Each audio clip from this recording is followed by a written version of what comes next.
സംസ്ഥാനത്തെ വോട്ടർ പട്ടികയിൽ ഇനി പേര് ചേർക്കാൻ അവസരമുണ്ടാകില്ലെന്ന് തെരഞ്ഞെടുപ്പ് കമ്മീഷൻ അറിയിക്കുകയാണ്. മാർച്ച് 15 വരെ അപേക്ഷ സമർപ്പിച്ചവരാകും സപ്ലിമെന്ററി വോട്ടർ പട്ടികയിൽ ഇടം നേടുക.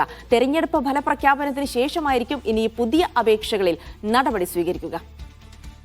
വിശദാംശങ്ങൾക്കായി തിരുവനന്തപുരത്തേക്ക് പോകാം. സെയ്ഫ് സെയിൻ ലാബ്ദീൻ വിവരങ്ങൾ നൽകും. സെയ്ഫ്, ഏറ്റവും പ്രധാനപ്പെട്ടത് നമ്മളെ സംബന്ധിച്ചിടത്തോളം സമയമുണ്ട്, 23 വരെ സമയമുണ്ട് എന്ന് വിചാരിച്ചിരുന്ന ആളുകൾക്കൊക്കെ നല്ല പണി കിട്ടിയിരിക്കുന്നു അല്ലേ? അതെ ജിൽസി, അങ്ങനെ വിചാരിച്ചിട്ടുണ്ടാവില്ല. വോട്ടർ പട്ടികയിൽ പേരുണ്ടെന്ന് വിശ്വസിച്ചുകൊണ്ട് ബാക്കി കാര്യങ്ങളിലേക്ക് കടക്കാം.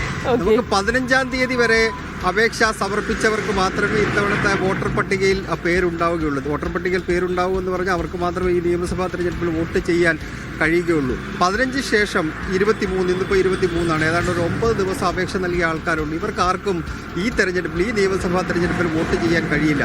തെരഞ്ഞെടുപ്പ് കമ്മീഷൻ അറിയിച്ചിരുന്നത് 23-ാം തീയതി വരെ പട്ടികയിൽ പേര് ചേർക്കാം എന്നുള്ളതായിരുന്നു. അതിൻ്റെ അടിസ്ഥാനത്തിൽ പല ആൾക്കാരും, പല രാഷ്ട്രീയ പാർട്ടികളും, പ്രധാനപ്പെട്ട രാഷ്ട്രീയ പാർട്ടികളെല്ലാം തന്നെ കഴിഞ്ഞ 3-4 ദിവസമായിട്ട്, അതായത് തീയതി അവസാനിക്കുന്ന ഒരു 3-4 ദിവസമായിട്ട് അവർ കടുത്ത തിരക്കിലായിരുന്നു. അതിനുവേണ്ടി കുറേ പേരെ നിയോഗിച്ച് അവർ വോട്ടർ പട്ടികയിൽ പേര് ചേർത്തുകൊണ്ടിരിക്കുകയായിരുന്നു. കാരണം SIR വന്നതിന് പിന്നാലെ വോട്ടർ പട്ടികയിൽ പേരില്ലാത്ത കുറേ ആൾക്കാർ ഉണ്ട്. അവരെ കണ്ടെത്തി വോട്ട് ചേർക്കുക, പുതിയ ആൾക്കാരെ കണ്ടെത്തി വോട്ട് ചേർക്കുക, അതിനുള്ള തിരക്കിലായിരുന്നു രാഷ്ട്രീയ പാർട്ടികൾ എല്ലാവരും ഉണ്ടായിരുന്നത്. അവരെല്ലാം കരുതിയിരുന്നത് 23 വരെ വോട്ടർ പട്ടികയിൽ പേര് ചേർക്കുമ്പോൾ സ്വാഭാവികമായിട്ടും അവർക്ക് ഈ നിയമസഭാ തെരഞ്ഞെടുപ്പിൽ വോട്ട് ചെയ്യാൻ കഴിയും എന്നുള്ളതാണ്. പക്ഷേ ഇന്നലെ രാത്രിയാണ് തെരഞ്ഞെടുപ്പ് കമ്മീഷന്റെ അറിയിപ്പ് വരുന്നത്.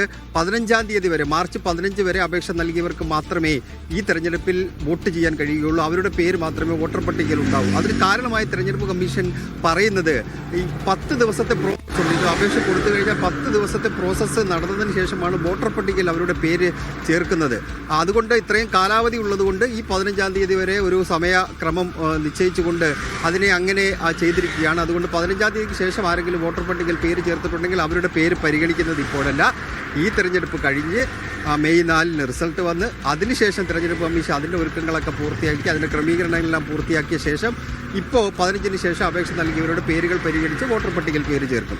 അവരിനി വോട്ട് ചെയ്യണമെന്നുണ്ടെങ്കിൽ എനിക്ക് തോന്നുന്നു അത് ലോക്സഭാ തെരഞ്ഞെടുപ്പിലെ പട്ടിക വേറെയാണ്, നിയമസഭാ തെരഞ്ഞെടുപ്പിലെ പട്ടിക വേറെയാണ്. ഇനി 5 വർഷം അവർ കാത്തിരിക്കണം. അങ്ങനൊരു പ്രശ്നം നിലനിൽക്കുന്നു. നിയമപരമായി ഇത് ആരെങ്കിലും ചോദ്യം ചെയ്താൽ അത് കോടതിയിൽ അനുകൂലമായി വിധി വരാനുള്ള സാധ്യതയുണ്ട്.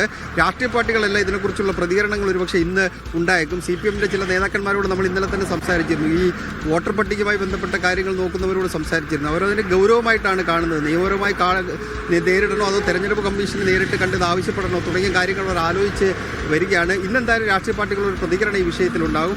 വളരെ ഗൗരവമായ സംഭവമാണ് ജിൽസി. കാരണം ഈ 15-ന് ശേഷം വോട്ടർ പട്ടികയിൽ പേര് നൽകിയ 10,000-കണക്കിന് ആൾക്കാരുണ്ട്. അവർക്കാർക്ക് വോട്ട് ചെയ്യാൻ പറ്റില്ല എന്ന് പറയുമ്പോൾ രാഷ്ട്രീയ പാർട്ടികളെ സംബന്ധിച്ചും തിരിച്ചടിയാണ്.